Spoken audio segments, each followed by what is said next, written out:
সাবধান, শুক্রবার ভুলেও এই 5টি কাজ করবেন না। আল্লাহ ও তার রাসূল ওই সকল ব্যক্তিদের অভিশাপ করেছেন যারা জুমার দিনে এই 5টি কাজ করে। মুসলিমদের জন্য অত্যন্ত জরুরি একটি তথ্য দিব আজকে। শুক্রবার মানে গরিবদের হজের দিন, কিন্তু আমরা এই দিন এমন কিছু ভুল করে ফেলি যা আমাদের পরকাল জীবনকে জাহান্নামের দিকে নিয়ে যাবে এবং প্রিয় নবীর শাফায়াত থেকে বঞ্চিত করবে। অবশ্যই ভিডিওটি সম্পূর্ণ দেখবেন এবং সতর্ক হয়ে যাবেন। ভিডিওটি শেয়ার করে দিবেন যেন আপনার অন্যান্য মুসলিম ভাইয়েরা ভুলেও জুমার দিন এই কাজগুলো না করে। হয়তো আপনার একটি শেয়ারে একজন মানুষ ভুল থেকে হেদায়েতের পথে ফিরে আসতে পারবে। মুসলিমদের কাছে একটি প্রশ্ন রাখতে চাই, আমাদের প্রিয় নবী সাল্লাল্লাহু আলাইহি ওয়াসাল্লাম কি বার জন্মগ্রহণ করেছেন? অবশ্যই কমেন্ট করে জানিয়ে দিবেন। তো চলুন বেশি কথা না বলে শুরু করি আজকের ভিডিও। মসজিদ মুসলমানদের কাছে ইবাদতের স্থান হিসাবে পরিচিত।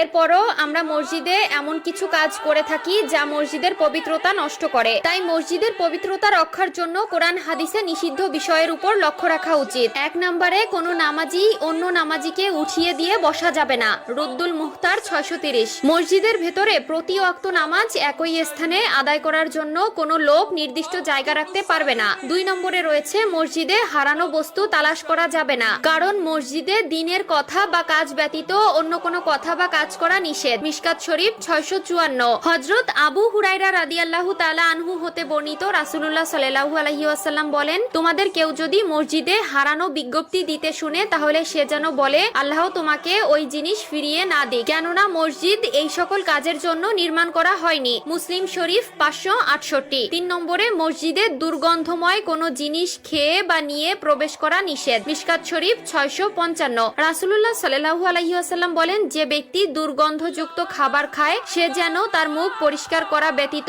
মসজিদে না যায়, কারণ মানুষের মতো ফেরেশতারাও দুর্গন্ধ বস্তু দ্বারা কষ্ট পায়। 4 নম্বরে মসজিদে উচ্চ স্বরে ও দুনিয়াবি কথা বলা যাবে না। মিশকাত শরীফ 689। 5 নম্বরে মসজিদে অপরাধের শাস্তি ও শাসন করা যাবে না। মিশকাত শরীফ 679। এছাড়াও রয়েছে মসজিদের রাজনৈতিক মিটিং করা মসজিদের আদবের খেলাফ। রাসূলুল্লাহ সাল্লাল্লাহু আলাইহি ওয়াসাল্লাম মসজিদে বসে অশ্লীল কবিতা পাঠ করা এবং বেচাকেনা করতে নিষেধ করেছেন। সুনানে আবু দাউদ ও তিরমিজি। প্রিয় দর্শক, অবশ্যই এই বিষয়গুলো খেয়াল রাখবেন। মসজিদে আপনার দ্বারা যেন কেউ কষ্ট না পায়। মসজিদ হলো আল্লাহর ঘর। আমাদের অধিকাংশ মুসলিমরা দিনের 5 ওয়াক্ত নামাজ আদায় না করলেও শুক্রবার জুমার দিন ঠিকই নামাজ আদায় করে, আর এই দিন এই ভুলগুলো সবাই করে থাকে। আল্লাহ আমাদের সবাইকে সঠিক বুঝ দান করার তৌফিক দান করুক, আমিন।